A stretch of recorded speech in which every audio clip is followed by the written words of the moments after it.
নমস্কার দর্শক বন্ধুরা, হরিবাসরের এক অসাধারণ অভিজ্ঞতা নিয়ে আজকে আমার এই ব্লগ। আজ আমরা এসে পৌঁছেছি এক অন্যান্য আধ্যাত্মিক পরিবেশে।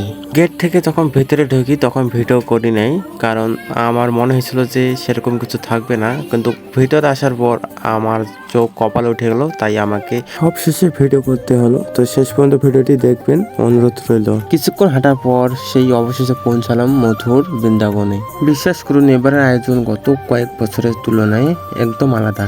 পুরো চারপাশটি এমনভাবে সাজানো রয়েছে যে একে মনোমুগ্ধকর বললেও কম বলা হবে না। হাজার হাজার মানুষের ভিড়, কিন্তু সবার মুখে শুধু কৃষ্ণের নাম। লাইটিং এর কাজ অসাধারণ। নীল আর সোনালী আলোর খেলায় মন্দিরটি যেন আধ্যাত্মিক রূপ নিয়েছে। যারা আজ সশরীরে নেই তারা সত্যি খুব বড় কিছু মিস করছে।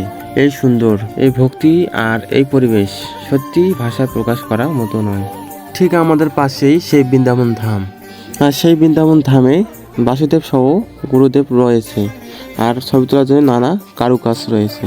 আপনারা হয়তো ভাবছেন শুধু রাধাকৃষ্ণের দোলনা ঝুলানো আছে, কিন্তু না, এখানে বিগ্রহের এক বিশাল সমারোহ।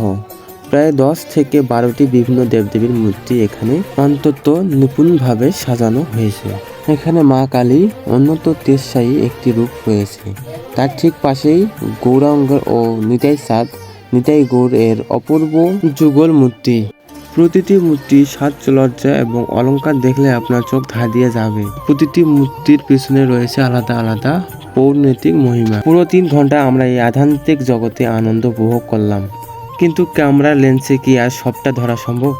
তাই আমরা পক্ষ থেকে আপনাদের সবার প্রতি রইল আন্তরিক নিমন্ত্রণ। তো শুধু ভক্তবৃন্দরা, আপনাদের তো বলাই হয় নাই যে এই মহানাম অনুষ্ঠানটি কোথায় হতে চলছে।